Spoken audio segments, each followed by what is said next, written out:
We believe we inhabit a world of substance, a universe of tangible things. We trust the ground beneath our feet, the light from the sun, the predictable march of cause and effect. We have built entire civilizations on the assumption that reality is, for the most part, a known quantity, a set of rules we can learn, master, and use to our advantage. But this confidence, this perceived mastery over the cosmos, is an illusion. It is a comforting story we tell ourselves, huddled around the small campfire of our knowledge, while a vast, dark, and incomprehensible wilderness presses in from all sides.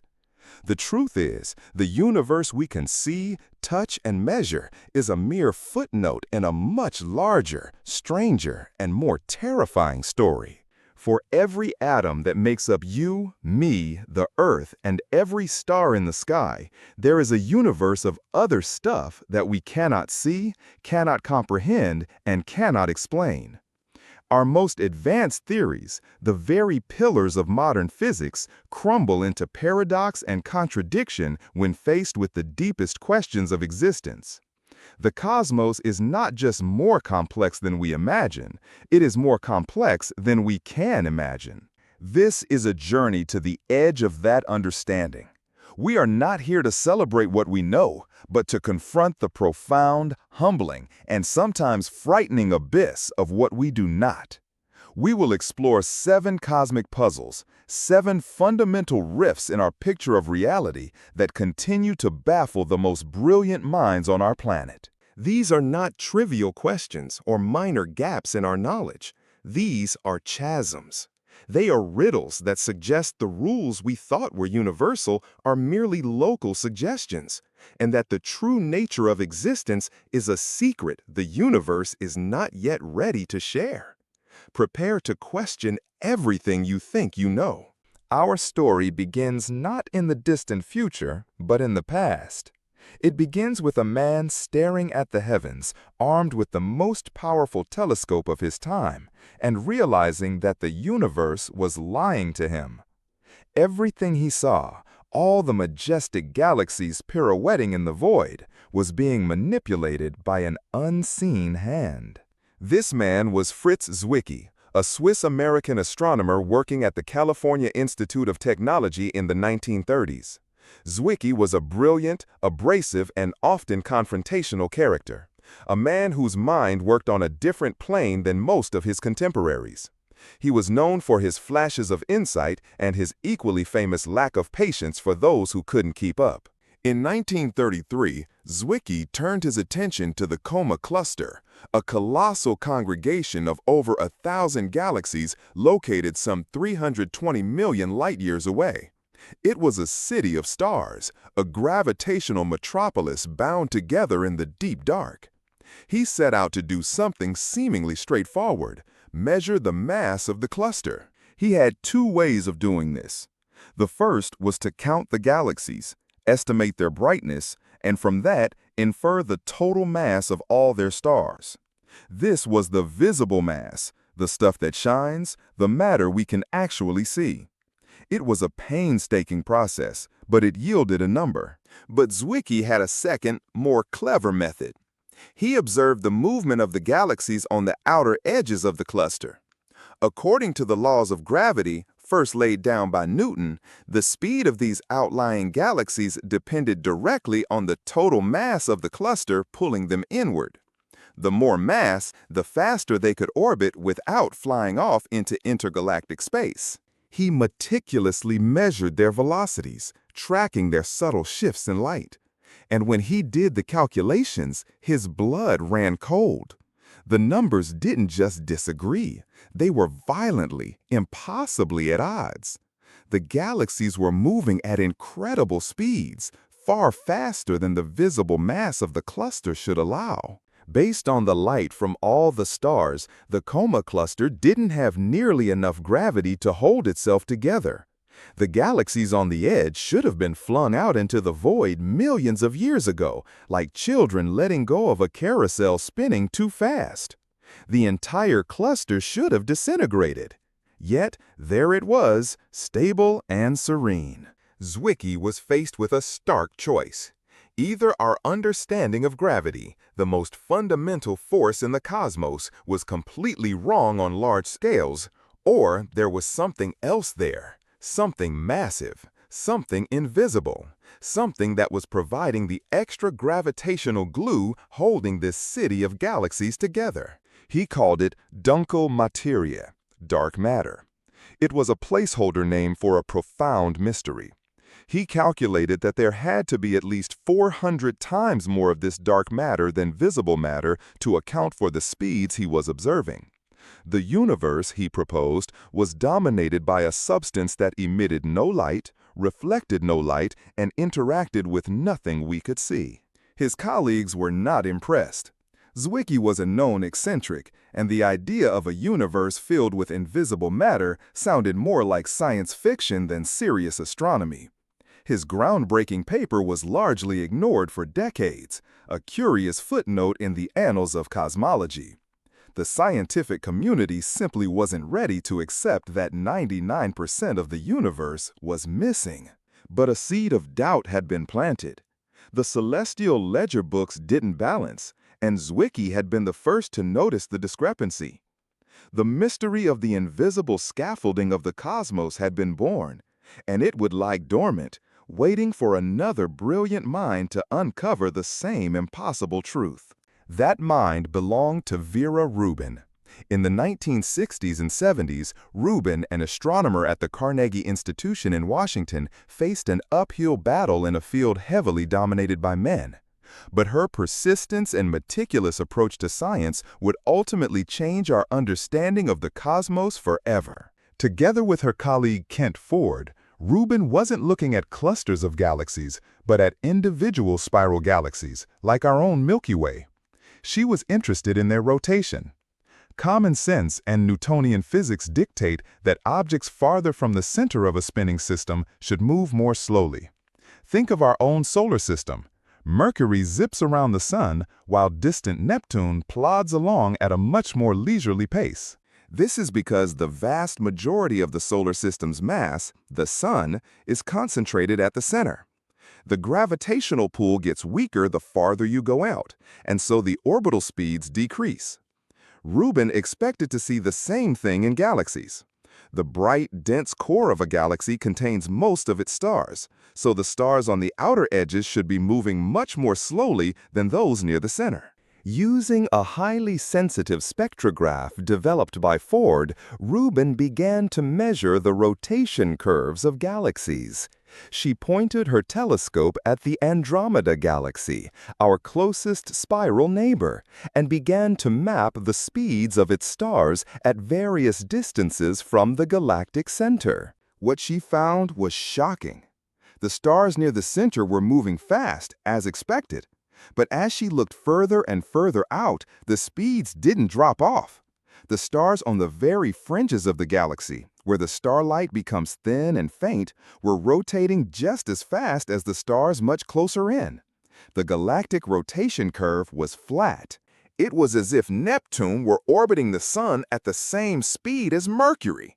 This was a flagrant violation of the laws of physics. It simply made no sense. A galaxy spinning this fast should tear itself apart.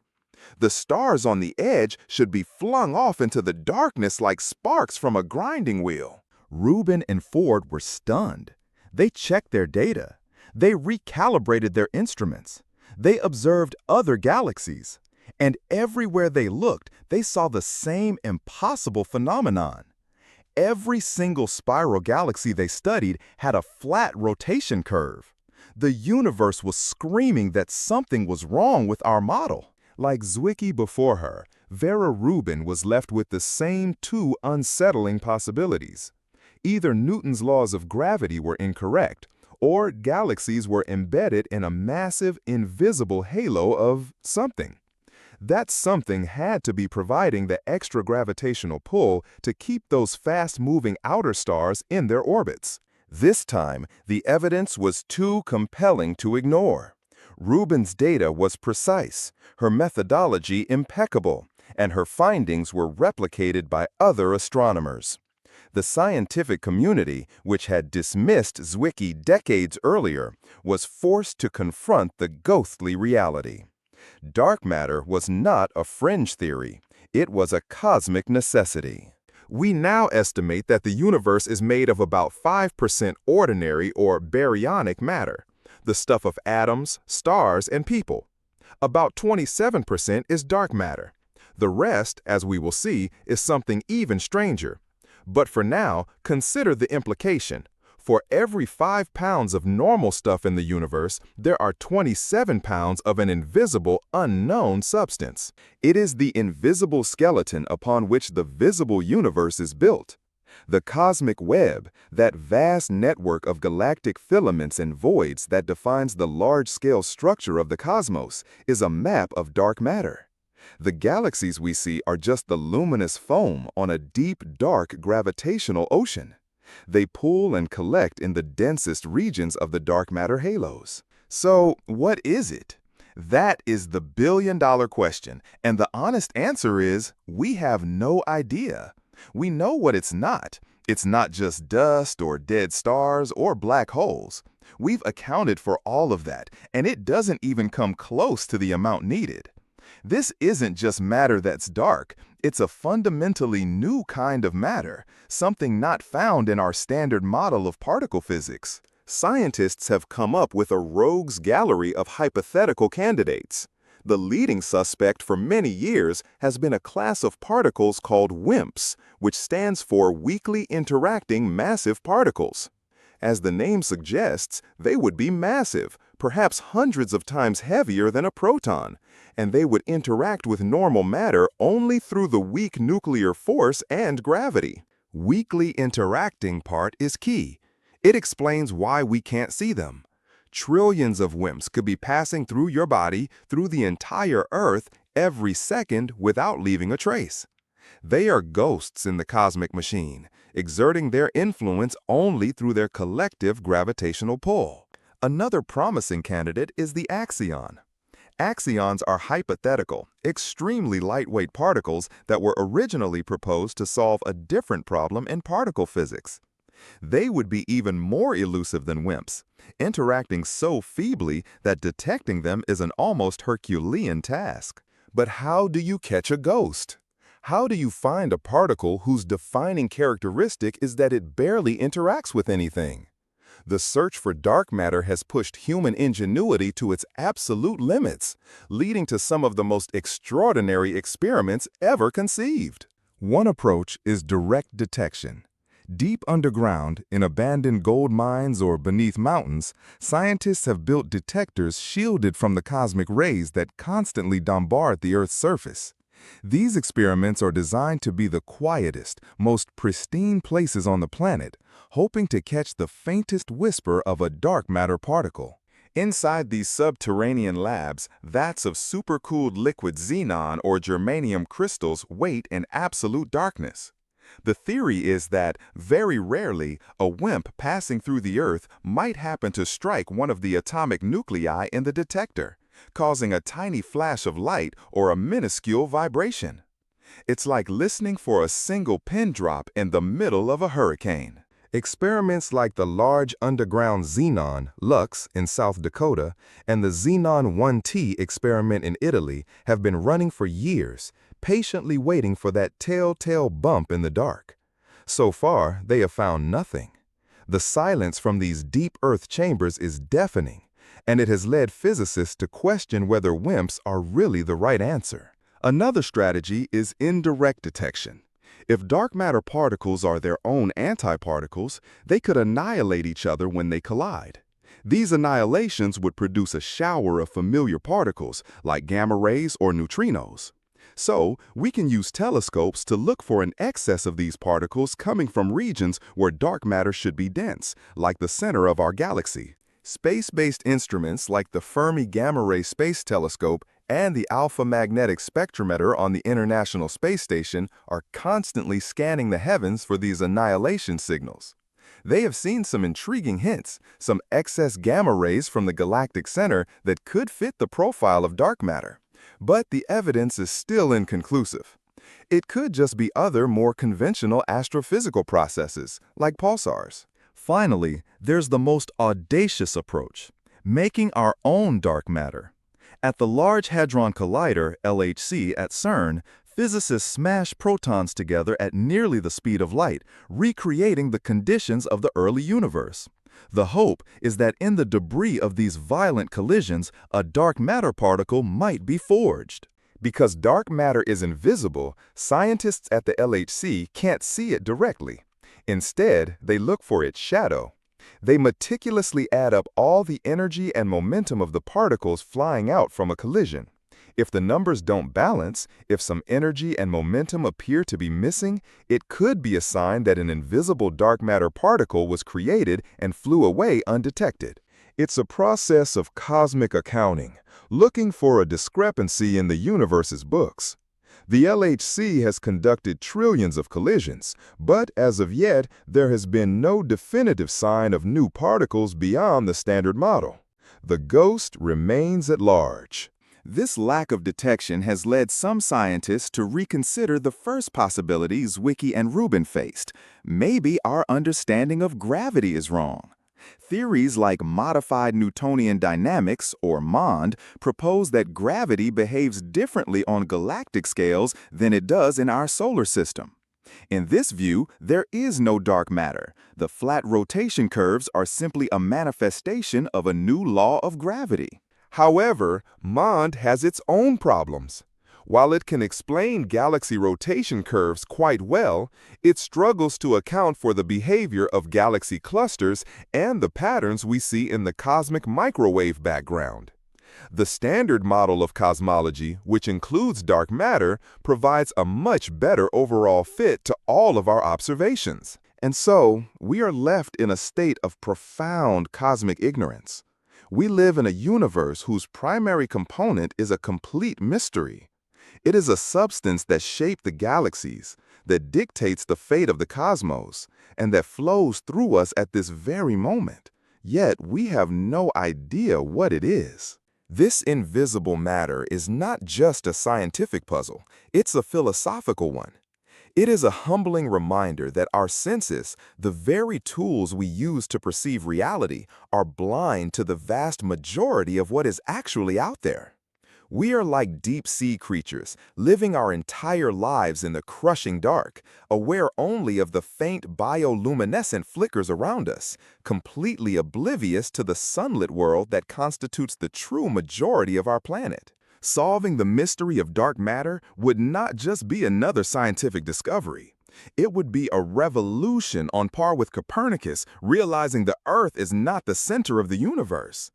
It would be the discovery of a whole new realm of nature, a dark sector of particles and forces that mirrors our own, a new page in the book of reality we never even knew existed. Until then, we search. We listen in the quietest places on Earth. We scan the skies for ghostly signals, and we smash matter together with unimaginable force. We are hunting for the ghost in the machine, the invisible puppet master of the cosmos. And the longer it eludes us, the more we are forced to wonder what other profound secrets reality is hiding from us in plain sight.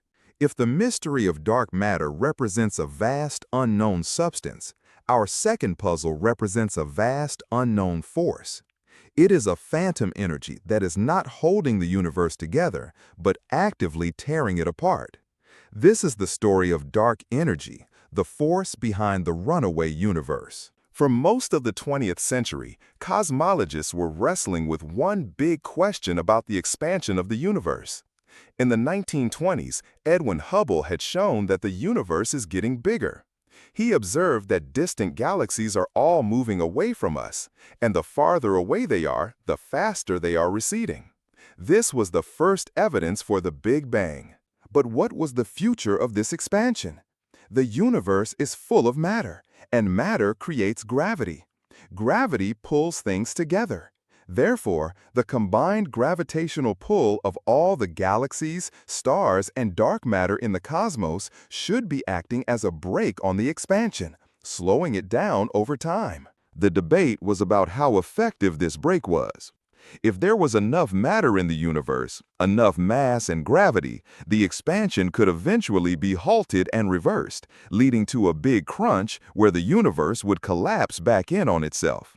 If there wasn't enough matter, the expansion would slow down but never quite stop, and the universe would expand forever, growing colder and darker in a big freeze. For decades, astronomers tried to measure this deceleration. They needed to look deep into the universe's past to see how the expansion rate had changed over time. To do this, they needed standard candles, objects of a known consistent brightness that could be used to measure vast cosmic distances. You can't immediately tell if it's a very bright candle far away or a dim candle close by. But if you knew that all candles of this type have exactly the same intrinsic brightness, you could precisely calculate its distance based on how dim it appears. In the 1990s, astronomers found their perfect cosmic candle, type Ia supernovae. These are spectacular stellar explosions that occur when a white dwarf star in a binary system siphons off too much matter from its companion and exceeds a critical mass limit. Because they all explode in roughly the same way, they all reach a similar peak brightness, making them excellent standard candles. Two independent teams of astronomers set out on a quest to use these supernovae to measure the universe's deceleration. One team was the Supernova Cosmology Project, led by Saul Perlmutter. The other was the High Z Supernova Search Team, led by Brian Schmidt and Adam Rees. There was a fierce but friendly rivalry between them to be the first to pin down the fate of the universe. They used powerful telescopes to find these exploding stars in extremely distant galaxies. This was a monumental task. A supernova in a distant galaxy might be 1 billion times fainter than the faintest star visible to the naked eye. They had to find them, measure their brightness, and also measure their redshift, which tells them how fast they are moving away from us. As the data started to come in, both teams began to notice something deeply strange. The distant supernovae, the ones that represented the universe's past, were dimmer than they should have been. They weren't just a little bit dimmer. They were consistently and inexplicably about 25% fainter than predicted by the standard models. At first, they assumed it was an error. Maybe their measurements were wrong. Maybe there was some kind of intergalactic dust that was absorbing the light and making the supernova appear dimmer. They checked and rechecked their calculations, trying to find the mistake that would make the universe make sense again. But there was no mistake. The data was solid. The only way for these standard candles to appear so consistently dim was if they were farther away than their redshift suggested. And the only way for them to be farther away was if the expansion of the universe had not been slowing down at all. In fact, it had been speeding up. This was an earth-shattering conclusion. It was like throwing a ball up in the air and watching it accelerate into the sky instead of falling back down. It flew in the face of all cosmological wisdom. The universe was not just expanding, its expansion was accelerating. Some mysterious, repulsive force was overwhelming gravity on the largest scales and pushing the cosmos apart at an ever-increasing rate. In 1998, the two teams published their results, and the world of cosmology was turned upside down. It was a discovery that would earn Perlmutter, Schmidt, and Rees the Nobel Prize in Physics in 2011. They had set out to measure the universe's deceleration and had instead found its mind-boggling acceleration. The term for this mysterious, repulsive force was coined by cosmologist Michael Turner: dark energy. Like dark matter, it is dark because we cannot see it or detect it directly. But its effects are profound.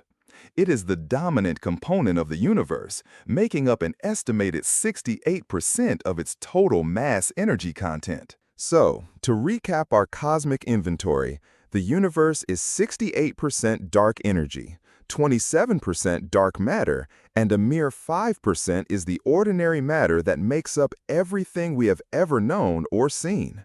More than 95% of reality is composed of two substances or forces that are complete mysteries to us.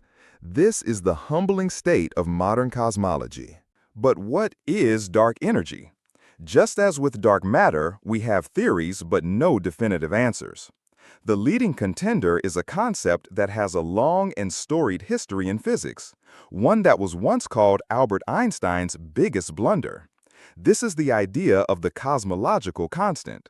When Einstein first formulated his theory of general relativity in 1915, his equations predicted that the universe should be either expanding or contracting. It could not be static. However, the prevailing view at the time was that the universe was eternal and unchanging. To make his equations fit with this static universe, Einstein added a fudge factor, a mathematical term he called the cosmological constant. This constant represented an intrinsic energy of space itself, a kind of anti-gravity that would push things apart and counteract the pull of gravity, allowing for a static universe.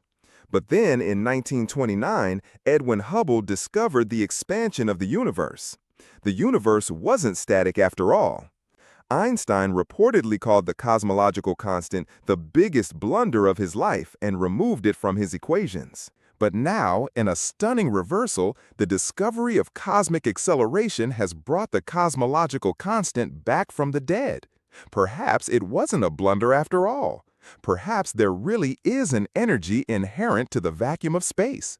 This vacuum energy would have a constant density everywhere, and as the universe expands and more space is created, more of this energy comes into being, driving the expansion even faster. This is a bizarre concept. It means that empty space is not empty. It seethes with a latent energy, a repulsive force that is a fundamental property of the fabric of reality itself. It fits the observations perfectly, but it comes with its own colossal problem. When our best theories of particle physics try to calculate how much of this vacuum energy there should be, they produce a number that is staggeringly, comically wrong. The theoretical prediction is about 10 to the power of 120 times larger than the value we actually observe. This is the largest discrepancy between theory and observation in the history of science. It's a number so huge it's difficult to even write down. It's a 1 followed by 120 zeros. To call this a discrepancy is a gross understatement. It is a complete and utter failure of our fundamental understanding of physics. Why is the observed value of dark energy so small compared to the theoretical prediction? No one has a clue. This is known as the cosmological constant problem, and it is one of the deepest and most embarrassing puzzles in all of science. Because of this problem, some scientists are exploring alternative explanations for dark energy. Perhaps it's not a constant property of space, but a new kind of energy field that fills the universe, something they have nicknamed quintessence. Unlike the cosmological constant, this field could change over time and vary from place to place. This would mean that the strength of dark energy might not be constant. It could have been different in the past, and it could be different in the future. This possibility opens up a range of more exotic and terrifying scenarios for the ultimate fate of the universe, which brings us to the final, chilling implication of dark energy. Its existence fundamentally alters our predictions for the end of everything. The old battle between a big crunch and a big freeze is now tilted heavily in favor of the freeze, but with a new, accelerated twist. If dark energy is a cosmological constant and the acceleration continues at its current rate, then the universe is destined for a future of profound isolation and cold. Galaxies will continue to recede from us faster and faster. In a few 100 billion years, every galaxy outside of our own local group will have receded beyond our cosmic horizon. They will be moving away from us faster than the speed of light, and their light will never be able to reach us again. Future astronomers in our galaxy will look out into the night sky and see nothing but the nearby stars of the Milky Way. They will be trapped in an island universe, with no evidence that other galaxies or a Big Bang ever existed. The universe will become a vast, dark, and lonely place. Eventually, over trillions of years, the stars within our own galaxy will burn out. The universe will be filled with the dead remnants of stars, black holes, neutron stars, and white dwarfs. Even these will eventually decay through processes like proton decay and Hawking radiation, until all that is left is a cold, dilute soup of fundamental particles, approaching a state of maximum entropy. This is the heat death of the universe. But there is a more violent possibility. If dark energy is not a constant, but a form of quintessence that grows stronger over time, the universe could be headed for a far more dramatic end. This scenario is called the Big Rip. In a Big Rip, the repulsive force of dark energy would continue to increase until it overcomes all other forces in the universe. First, about 60 million years before the end, it would become strong enough to overcome the gravity holding galaxies together, and the Milky Way would be torn apart. Then, as the end approaches, the force would grow stronger still. A few months before the final moment, it would be powerful enough to unbind star systems, and the Earth would be ripped away from the Sun. Minutes before the end, the Earth itself would explode. And in the final fraction of a second, the dark energy would become so powerful that it would overcome the strong nuclear force, and atoms themselves would be torn asunder.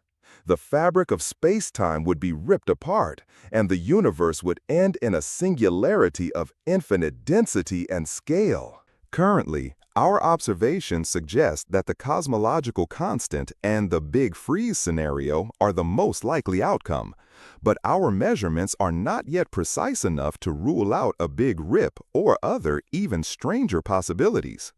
The ultimate fate of our universe, the final page in the cosmic story, is still unwritten. We find ourselves in a peculiar position. We are living in a special epoch, a time when we can still see the evidence of the Big Bang and the distant galaxies before they are all swept away by the accelerating expansion. We are the generation that discovered that 95% of our universe is a mystery, a generation that is grappling with the profound loneliness of our cosmic future. Dark energy is more than just a puzzle.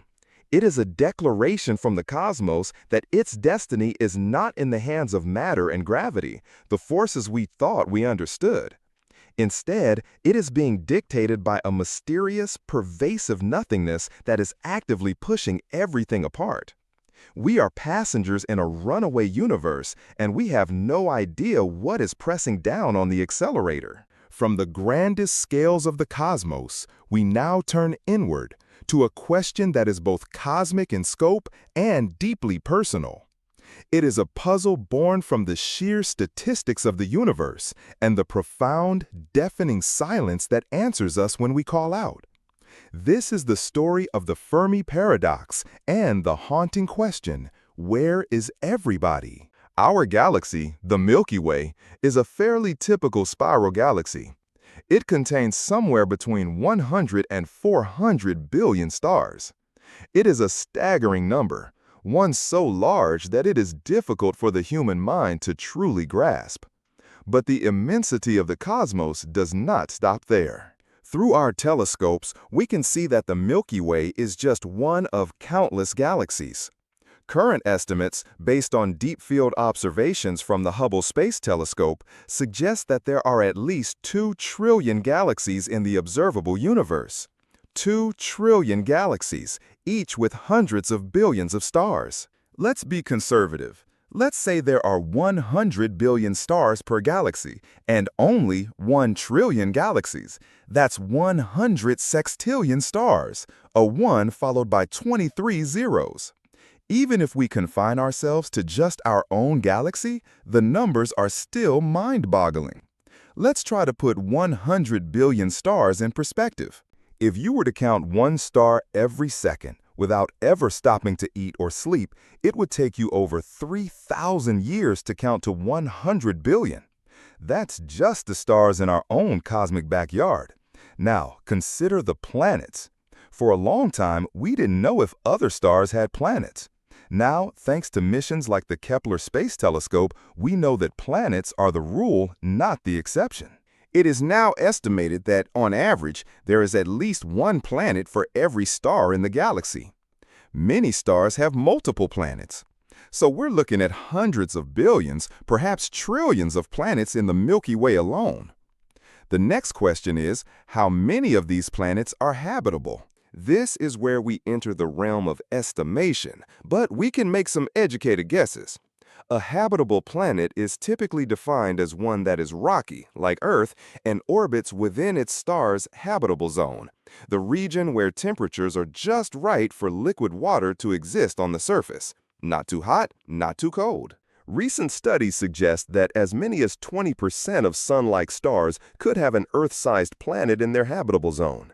If we apply that to the 100 billion stars in our galaxy, we get 20 billion potentially habitable worlds. Even if we are extremely conservative and say the number is only 1%, that's still a billion Earth-like planets in the Milky Way. Now, the chain of reasoning becomes even more speculative, but it is a logical progression. On some fraction of these billion habitable planets, life might arise. On some fraction of those, that life might evolve intelligence. On some fraction of those, that intelligent life might develop a technological civilization capable of interstellar communication or travel. Even if each of these steps is incredibly rare, a 1 in 1,000 chance or a 1 in a million chance, the sheer number of starting planets is so colossal that the final number of technological civilizations in our galaxy should still be large.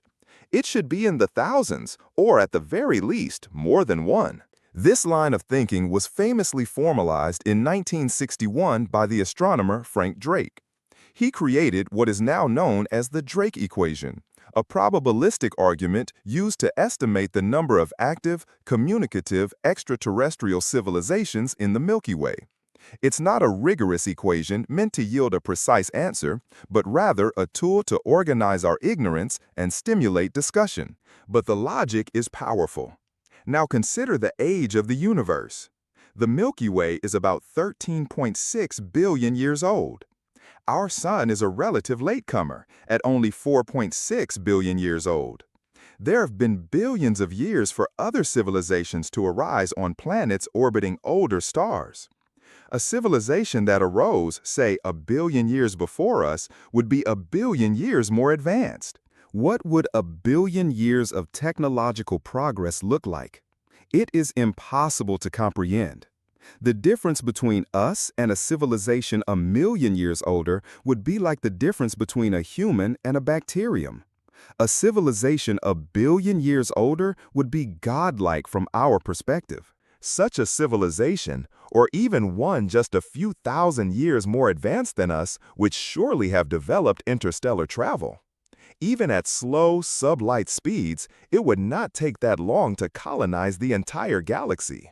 A civilization could send out self-replicating probes that travel to nearby star systems, build new probes from the local materials, and then launch those probes to yet more star systems. Calculations show that even at a fraction of the speed of light, this process could colonize the entire Milky Way galaxy in just a few million years.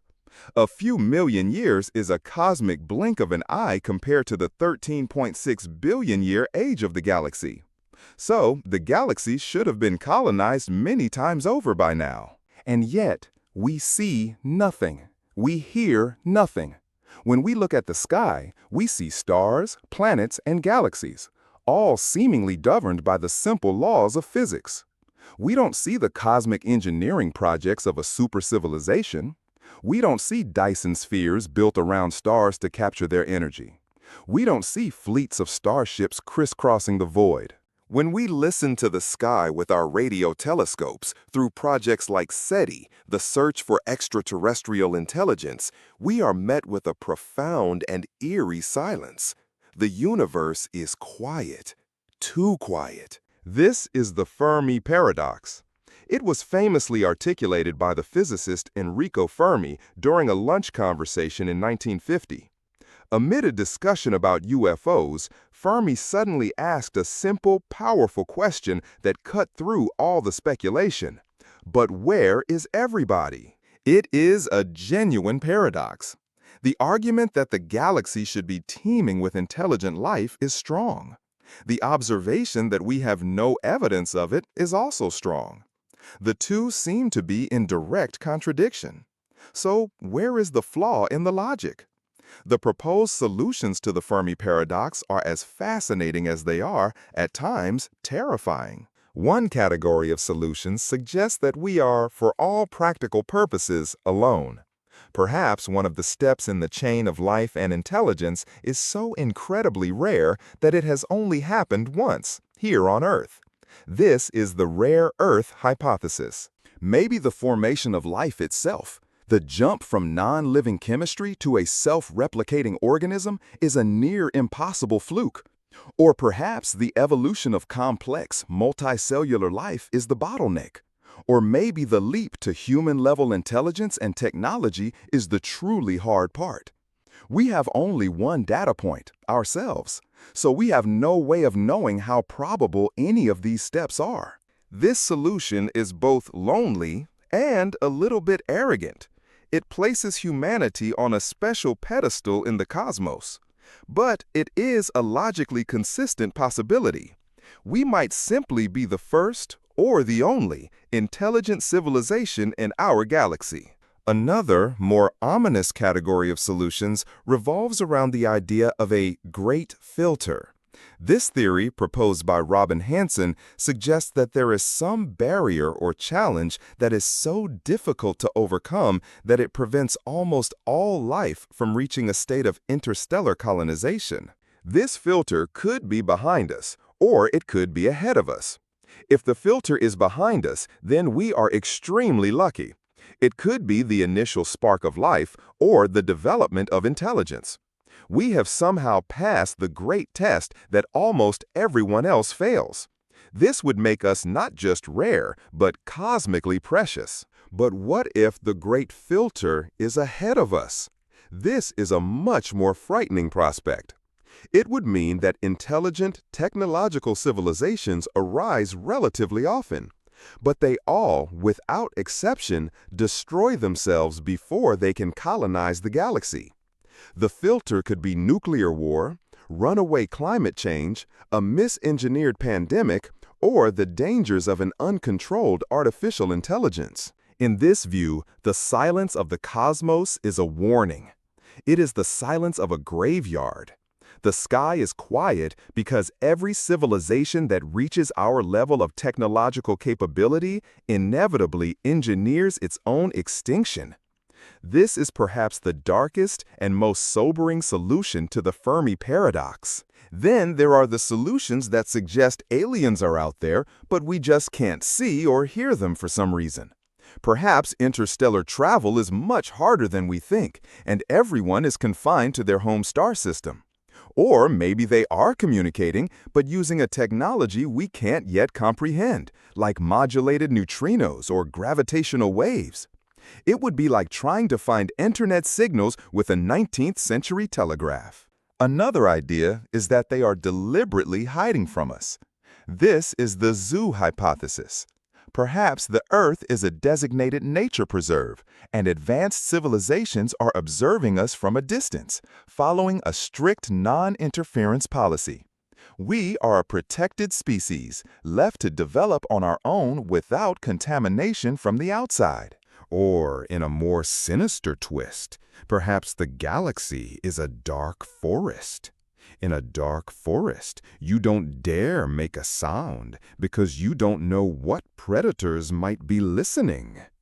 Any civilization that announces its presence by broadcasting signals into space is simply inviting its own destruction by a more advanced and predatory civilization. In this scenario, the silence is not a sign of absence, but a sign of fear. The smart civilizations are the ones that stay quiet. There's also the possibility that their minds and motivations are so utterly alien that we cannot even begin to comprehend them. We are looking for something like ourselves, but an intelligence that is 1 billion years old might have transcended physical form, existing as pure energy in the vacuum of space or in other dimensions.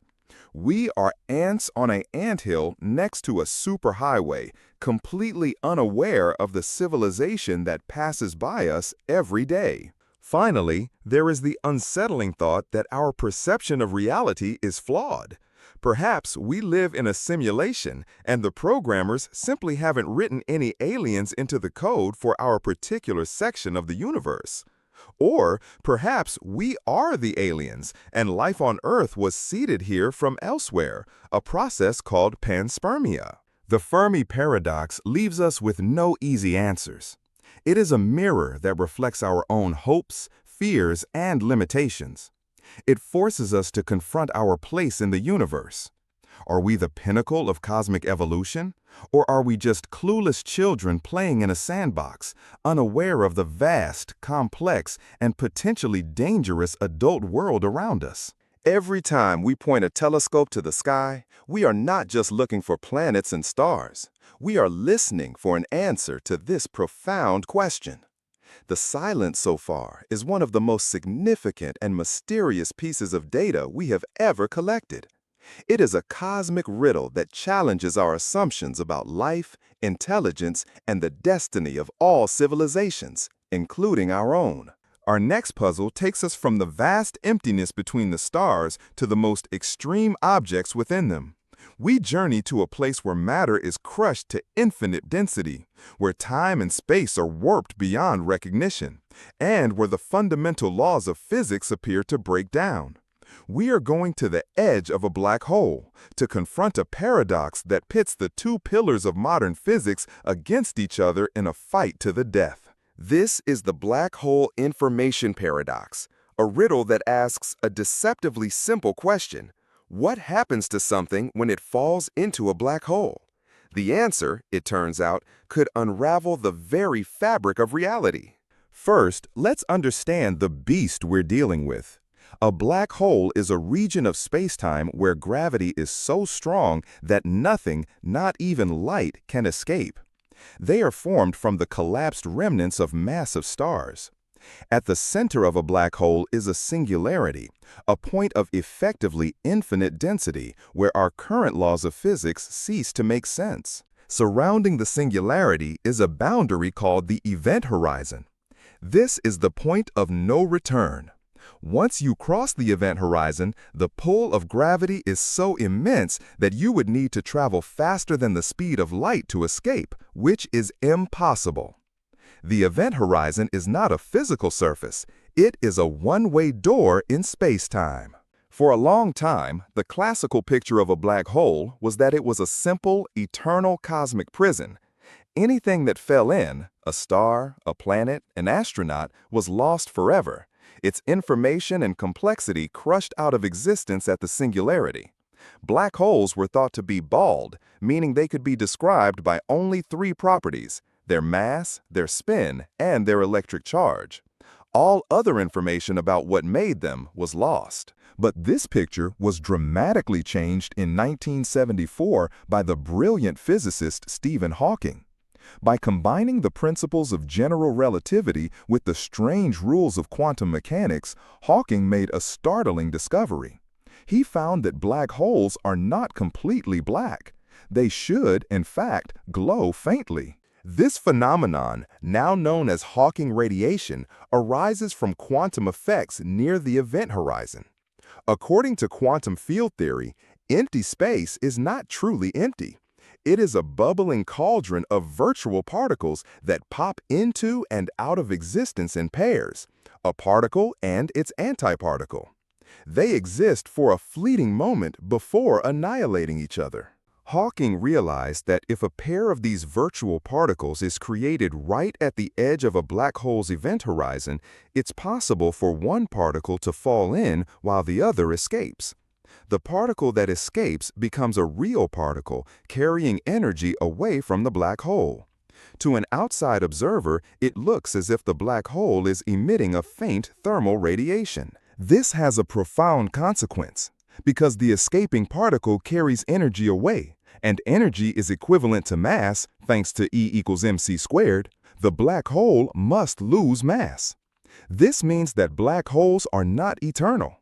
They slowly evaporate over incredibly long timescales. A solar mass black hole would take 10 to the power of 67 years to evaporate, a time vastly longer than the current age of the universe. But eventually, every black hole will radiate away its mass and disappear in a final puff of radiation. And this is where the paradox begins. One of the most fundamental and sacred principles of quantum mechanics is that information can never truly be destroyed. Information, in this context, means the complete quantum description of a system, the properties of every particle that makes it up. You can burn a book, but in principle, if you could collect every particle of smoke and ash and measure their exact quantum states, you could reconstruct the original book. The information is scrambled, but not erased. This principle of unitarity is a cornerstone of quantum physics. It guarantees that if you know the present state of a system, you can calculate its past and future states. It ensures that cause and effect are preserved at the most fundamental level. The universe, according to quantum mechanics, does not have a delete button. But Hawking's discovery seems to create one. Imagine you throw an encyclopedia into a black hole. The detailed information contained in the encyclopedia, the arrangement of ink and paper, the quantum state of every atom, falls past the event horizon.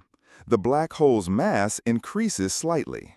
Over an immense amount of time, the black hole evaporates by emitting Hawking radiation. But here's the crucial part. Hawking's original calculation showed that this radiation is thermal. It's completely random, like the glow from a hot piece of coal. Its properties depend only on the black hole's mass, spin, and charge, not on the specific details of what fell in. The radiation coming out carries no information about the encyclopedia. When the black hole has completely evaporated, all that's left is this random, informationless thermal radiation.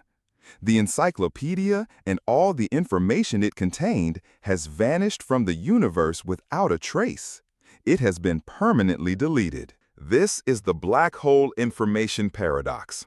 We have two of our most successful theories of nature giving us completely contradictory answers.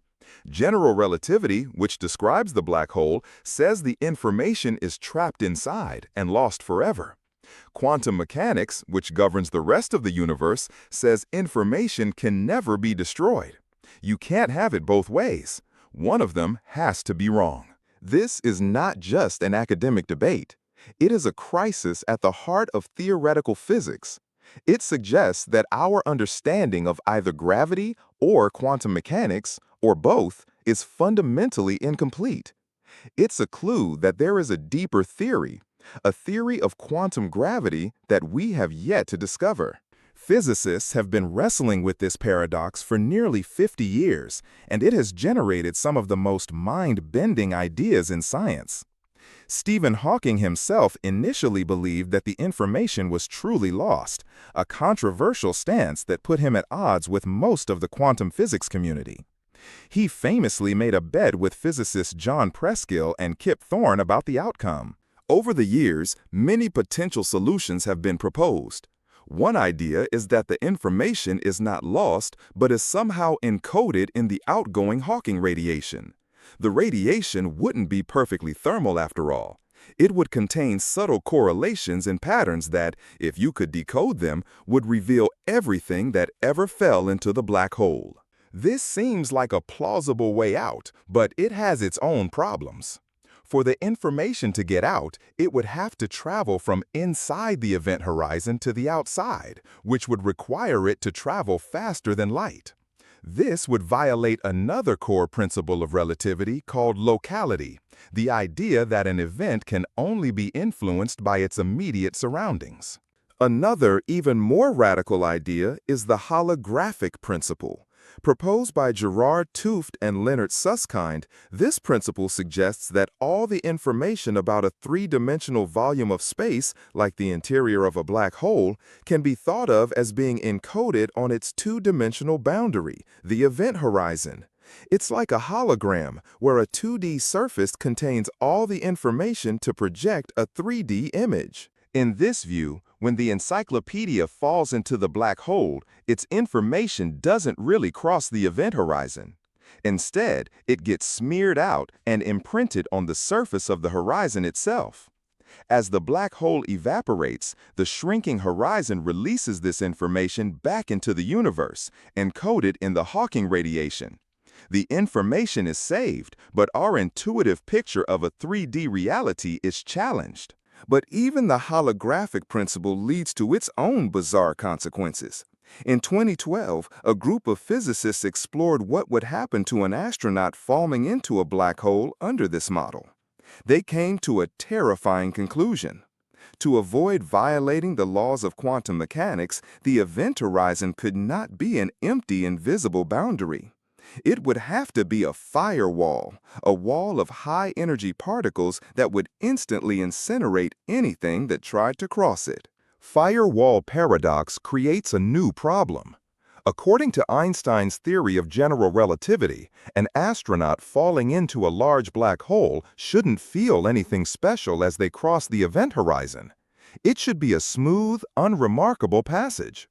A firewall would be a violent violation of this equivalence principle, one of the foundations of general relativity. So now we are stuck in a trilemma.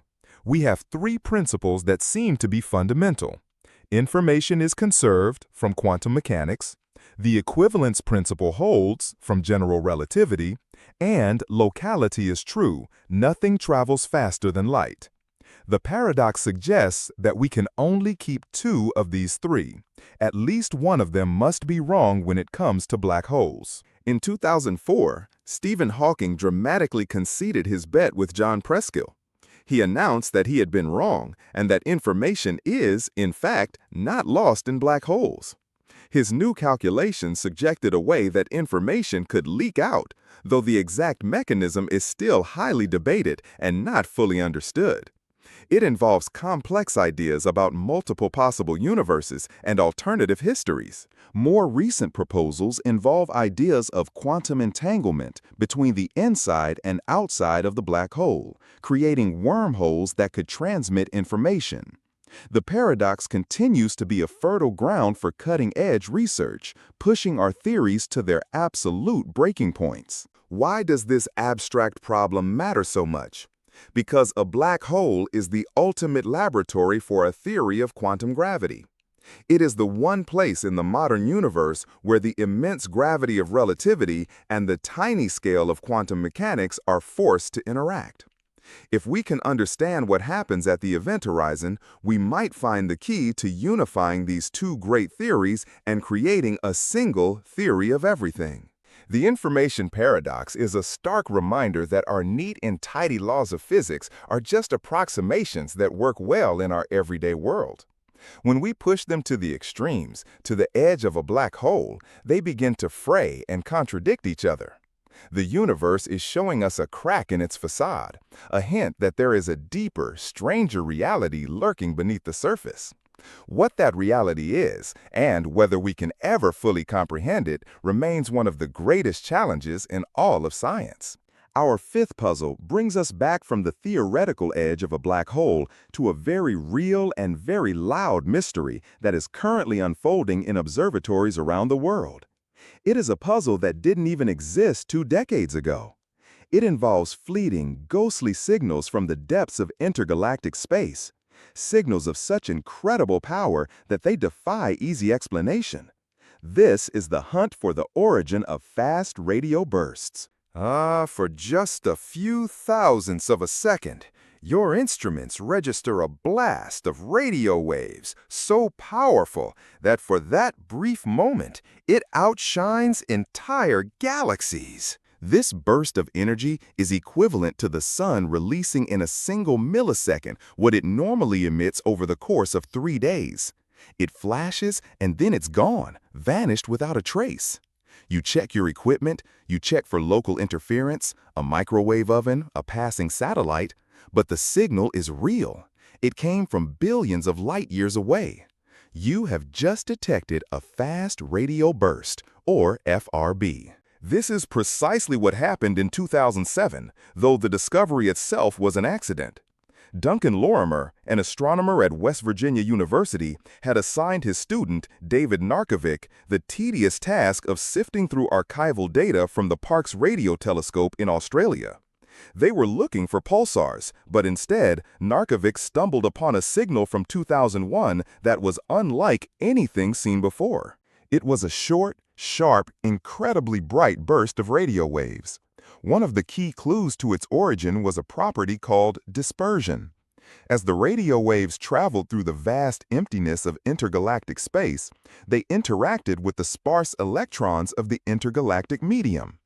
This caused the higher frequency waves to travel slightly faster than the lower frequency waves, smearing the signal out over time, like a musical chord descending into its individual notes. By measuring the amount of this dispersion, astronomers could calculate how much material the signal had passed through, and therefore how far it had traveled. The dispersion of this first burst, dubbed the Lorimer burst, was huge. It indicated that the source was not in our galaxy, but was located billions of light years away in the distant cosmos. This was a bombshell. For a signal to be that bright from that far away, its source must be an event of almost unimaginable power. The initial discovery was met with deep skepticism. Many astronomers believed it had to be some kind of local interference, a new and undiscovered terrestrial phenomenon that was mimicking an astrophysical signal. The hunt was on to find another one. For years, there was nothing. The Lorimer burst remained a tantalizing but lonely anomaly. The skepticism grew. But then, in 2012, the Parkes telescope detected another FRB, and then another. Other telescopes around the world started to confirm the findings. The signals were real. The sky was, on rare occasions, lighting up with mysterious, millisecond-long radio screams from the other side of the universe. As more FRBs were discovered, a strange pattern emerged. Most of them were one-off events. They flashed once and were never heard from again. This suggested they were caused by some kind of cataclysmic, destructive event, like the collision of two neutron stars or a star being torn apart by a black hole. These are events that happen only once. But then, in 2012, a new FRB was discovered by the Arecibo Observatory in Puerto Rico that changed everything. This source, named FRB 12110, was different. It repeated. It would go silent for a while and then erupt in a series of bursts. This was a game changer. A repeating FRB could not be caused by a one-time cataclysmic event. The engine driving it had to be something stable, something that could survive to burst again and again. Now astronomers had a target. Because FRB 121102 repeated, they could stare at its patch of sky for long periods, waiting for it to flash. In 2017, they finally pinpointed its location. It was coming from a tiny, unimpressive dwarf galaxy over 3 billion light-years away. This was the first time an FRB had been localized to a specific host galaxy, and it opened the floodgates for understanding their origins. Since then, with the help of new, dedicated telescopes like the Canadian Hydrogen Intensity Mapping Experiment, CHIME, the number of detected FRBs has exploded from a few dozen to thousands. We now know that these events are not rare, they are happening all the time, all over the sky. It's estimated that 1,000 FRBs hit the Earth every single day, though most are too faint for our current telescopes to detect. We have also localized many more FRBs, both repeaters and one-offs. They seem to come from all types of galaxies, large spirals like our own, small dwarf galaxies, and ancient elliptical galaxies. There doesn't seem to be one specific type of environment that produces them. The mystery only deepened. So what could possibly be powerful enough to generate these cosmic flashes? The list of theoretical explanations is long and exotic, and the truth is, we still don't know for sure. But we have a prime suspect, especially for the repeating FRBs, a magnetar. A magnetar is a type of neutron star, which is the incredibly dense, collapsed core of a massive star that has gone supernova. But magnetars are a special, extreme kind of neutron star.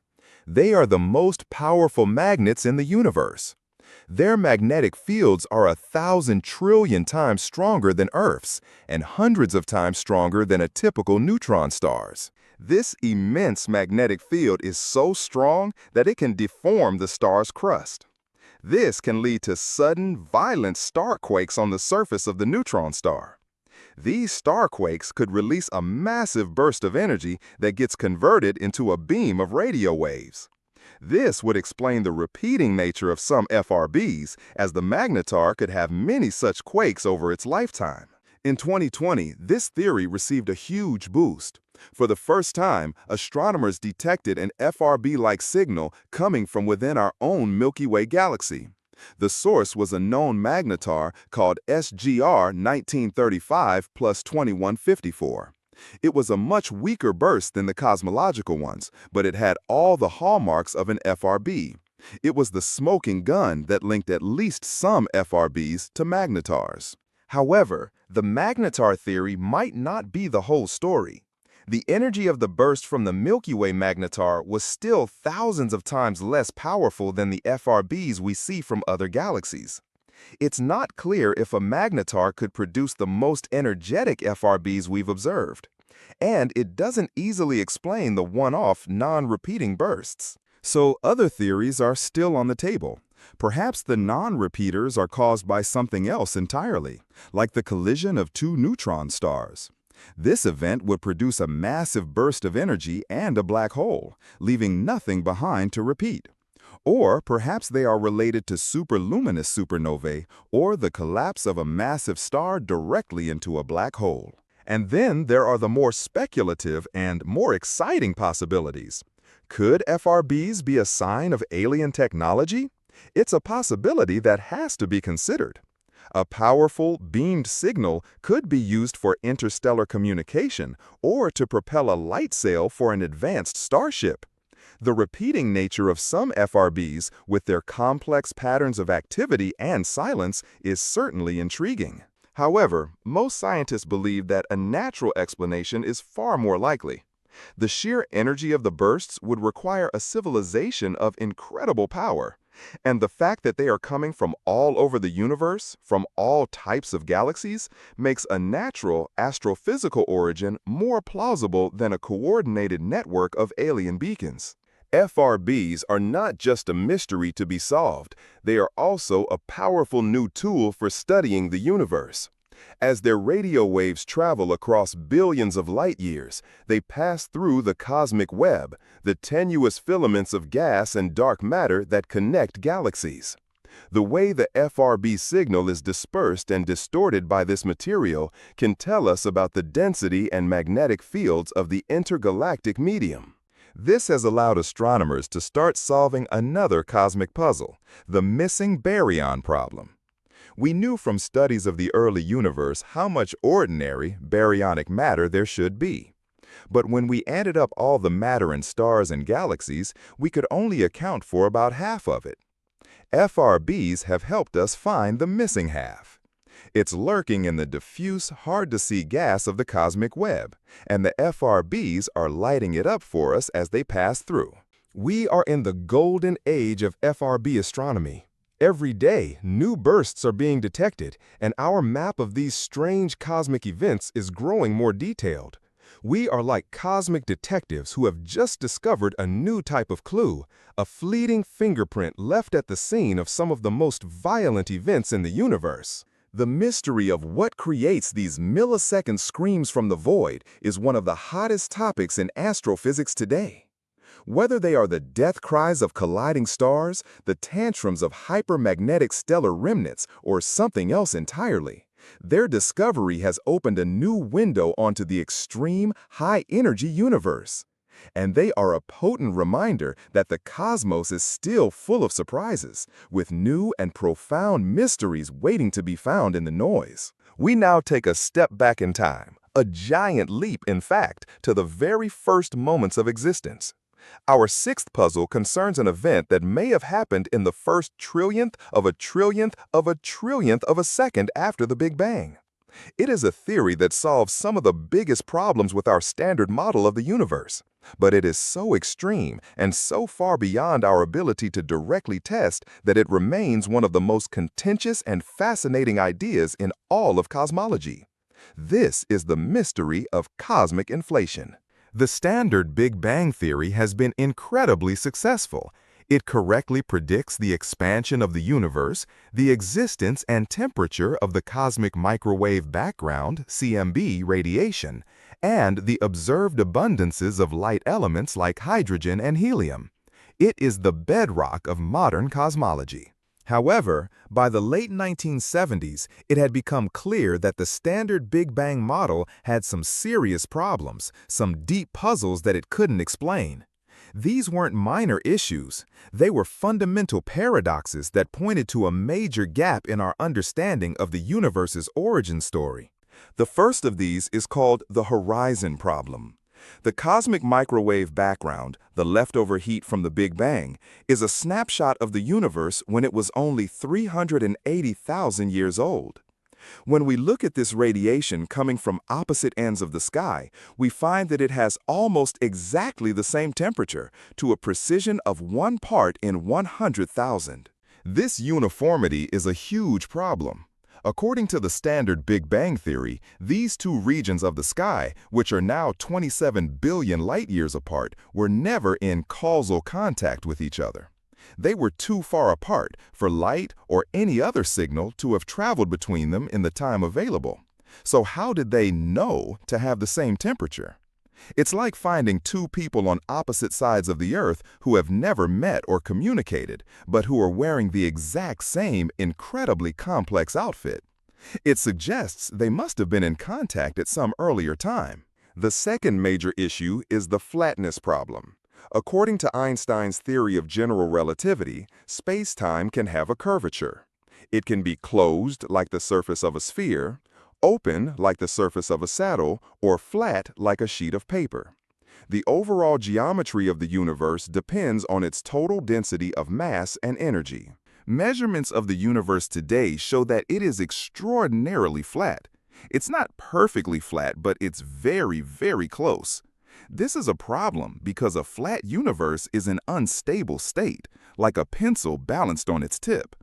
Any tiny deviation from perfect flatness in the early universe would have been magnified enormously by the subsequent expansion. For the universe to be so close to flat today, it must have been mind-bogglingly absurdly flat at the beginning, to a precision of about 1 part in 10 to the power of 62. The standard Big Bang theory offers no explanation for this incredible fine-tuning. It simply has to assume this initial condition as a given. It's like throwing a dart from the other side of the cosmos and hitting a bullseye smaller than a single atom.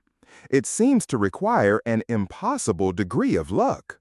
These problems, along with others like the absence of magnetic monopoles, were a major headache for cosmologists. The Big Bang was a great theory, but it was clear that the story was missing its first chapter. In 1980, a young physicist named Alan Guth had a moment of revelation. He was working on an unrelated problem in particle physics, but he realized that a concept he was exploring could solve all of these cosmological puzzles in one fell swoop. The idea was radical, and at first he could hardly believe it himself. He called it inflation. Guth proposed that in the very first fraction of a second after the Big Bang, between about 10 to the minus 36 and 10 to the minus 32 seconds, the universe underwent a period of astonishing, exponential expansion. During this inflationary epoch, the universe expanded by a factor of at least 10 to the power of 26 in a time far shorter than the blink of an eye. A region of space smaller than a proton was stretched to a size larger than the entire observable universe is today. This burst of hyperexpansion sounds like science fiction, but it elegantly solves the problems of the standard Big Bang model. It solves the horizon problem because the entire observable universe we see today originated from a tiny, causally connected region before inflation began. Everything was in thermal equilibrium, and then inflation stretched this smooth, uniform patch to enormous scales, preserving its uniformity. The two opposite ends of the sky have the same temperature because they were once right next to each other. It also solves the flatness problem. Imagine the surface of a balloon. It's clearly curved. But if you inflate that balloon to the size of the Earth, any small patch on its surface will appear almost perfectly flat to you. Inflation does the same thing to the curvature of space-time. It takes any initial curvature the universe might have had and stretches it out so much that our observable part of it looks essentially flat, just as we observe. What could have driven this incredible expansion?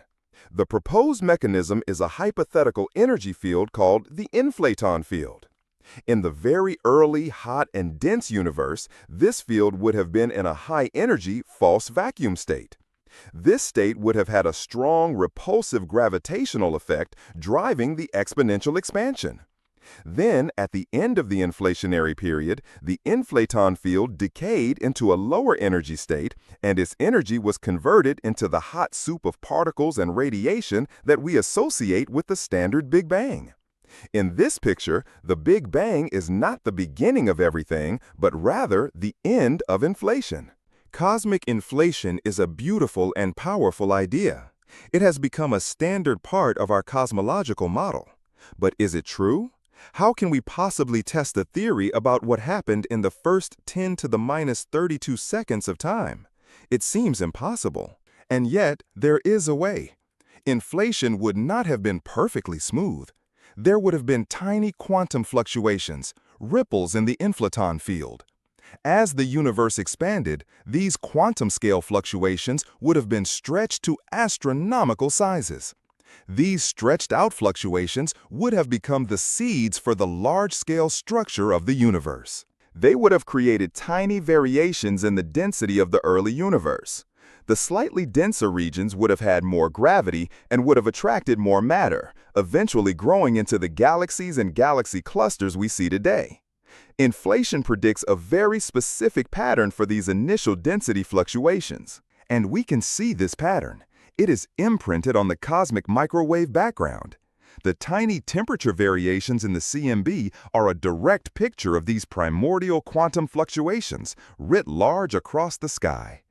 The patterns of hot and cold spots in the CMB match the predictions of inflation with stunning accuracy. This is considered the strongest evidence we have that something like inflation really happened. But there is another, even more direct prediction that physicists have been hunting for. Inflation would have been such a violent event that it would have shaken the very fabric of spacetime, producing gravitational waves, ripples in spacetime itself.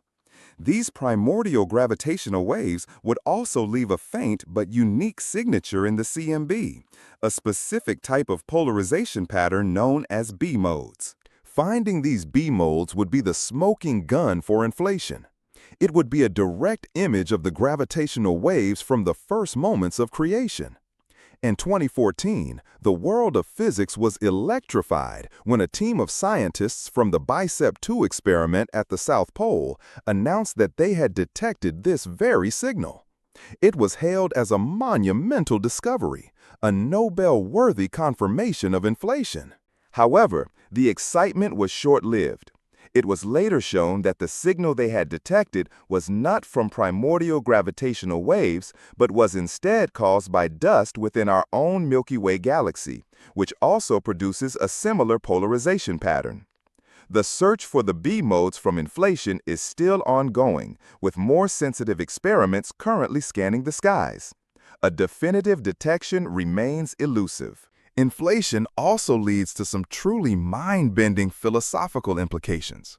One of the most startling is the idea of eternal inflation and the multiverse. In many models of inflation, once it starts, it never completely stops everywhere. While our region of space, our bubble universe, finished inflating and went on to have a Big Bang, other regions of space are still inflating and will continue to do so forever. In this eternally inflating space-time, new bubble universes, each with its own Big Bang, are constantly being created. This leads to the concept of the multiverse, an infinite collection of universes, each potentially with different physical laws and constants. Our universe would be just one bubble in a vast cosmic foam of other universes. This is a staggering and untestable idea, and it is a source of major debate among physicists. Is the multiverse a real scientific prediction, or is it a descent into metaphysics? The theory of inflation, which started as a solution to some concrete problems in cosmology, has led us to the very edge of what can be considered science. So, we are left with a powerful but unproven theory. Inflation explains so much about our universe, and its predictions about the density fluctuations are so successful that most cosmologists believe some form of it must have occurred. But we lack the definitive, direct evidence that would seal the deal. We don't know what the inflaton field is, or why it had the properties it did. The first moments of creation are still shrouded in mystery. Cosmic inflation is our best guess as to what happened in that first infinitesimal flicker of time. It is the story of how a quantum tremor in a microscopic universe was stretched into the magnificent, vast, and structured cosmos we inhabit today. But until we find that final, conclusive piece of evidence, it will remain a profound and tantalizing puzzle, a ghost from the dawn of time. For our final puzzle, we journey from the largest scales of the cosmos to the smallest. We enter a realm so bizarre, so counterintuitive, that it has confounded and fascinated physicists for over a century. This is a puzzle that questions the very nature of reality, objectivity, and our role as observers in the universe. This is the quantum measurement problem. At the heart of quantum mechanics, the theory that describes the world of atoms and subatomic particles, lies a deep and unsettling weirdness. It tells us that particles do not have definite properties, like position or momentum, until they are measured. Before a measurement is made, a particle exists in a superposition of all its possible states at once. Think of an electron. Before you look at it, it isn't in any single location. It exists as a wave of probability, spread out over a region of space. It is simultaneously here and there and everywhere else it could possibly be. This wave is described by a mathematical object called the wave function, which contains all the information about the probabilities of finding the particle in any given state. This isn't just a philosophical statement about our lack of knowledge. The electron is, in a very real sense, in multiple places at once. This has been confirmed by countless experiments, most famously the double-slit experiment, where a single particle appears to go through two different slits at the same time, interfering with itself like a wave. But here is the mystery. The moment we make a measurement, the moment we look at the electron to see where it is, something dramatic happens. The wave function instantaneously collapses. The electron abandons its ghostly superposition of all possibilities and randomly chooses one definite state. It appears at a single specific location. The world of fuzzy probabilities suddenly snaps into a world of concrete reality. This is the quantum measurement problem. What is a measurement? What is so special about the act of observation that it forces a quantum system to abandon its superposition and become real? And how and why does this collapse happen? The standard mathematical framework of quantum mechanics, the Schrödinger equation, describes the smooth, wave-like evolution of the wave function. It has no term for a sudden, random collapse. This puzzle was famously illustrated by the physicist Erwin Schrödinger with his thought experiment involving a cat. Imagine a cat is placed in a sealed box. Inside the box is a radioactive atom, a Geiger counter, a hammer, and a vial of poison.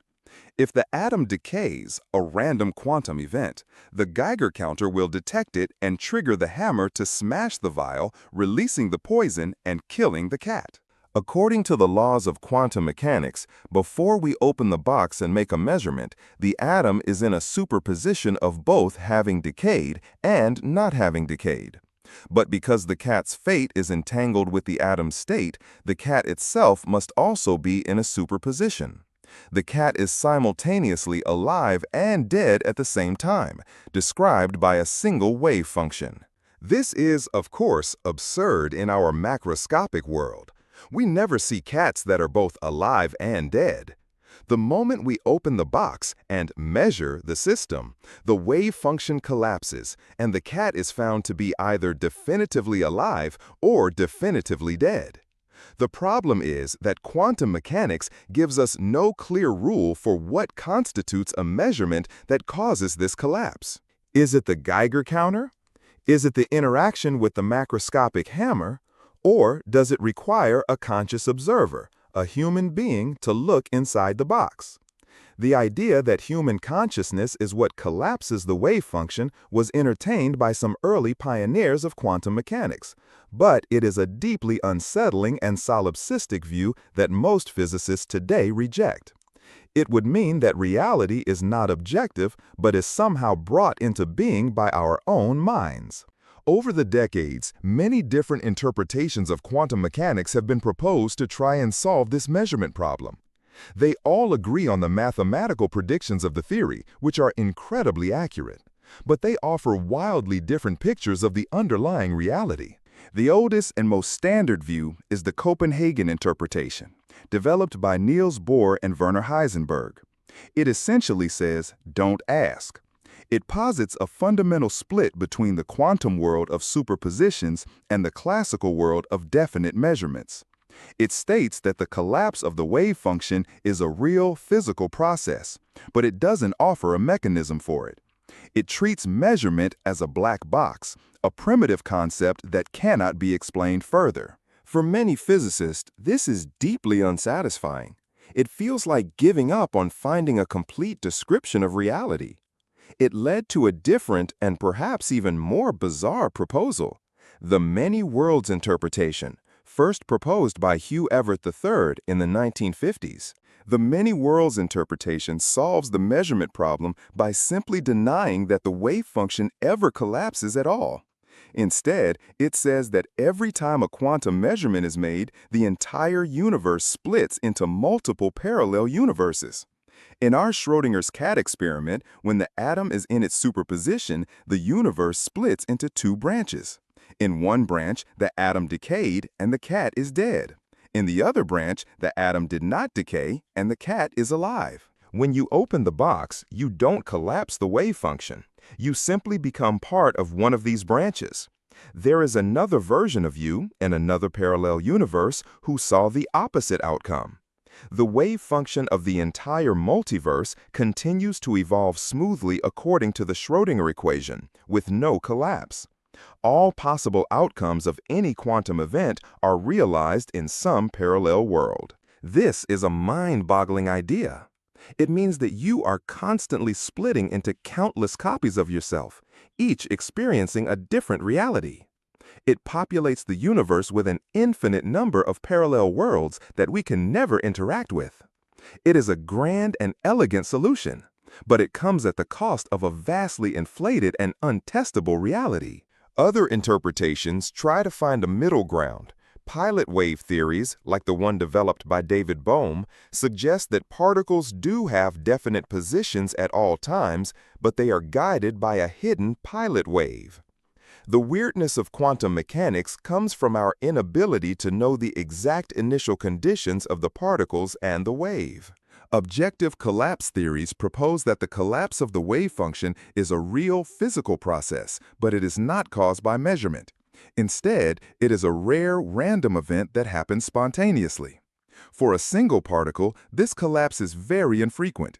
But for a large macroscopic object made of trillions of particles, like a cat or a Geiger counter, the probability of one of its particles collapsing becomes so high that the object's superposition is destroyed almost instantly.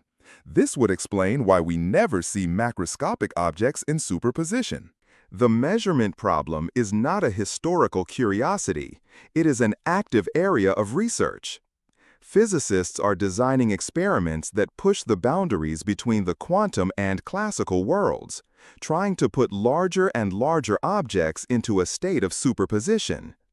If they can succeed, they might be able to test whether the wave function really collapses or if it continues to evolve as the many-worlds interpretation suggests. This puzzle cuts to the very core of what we mean by reality.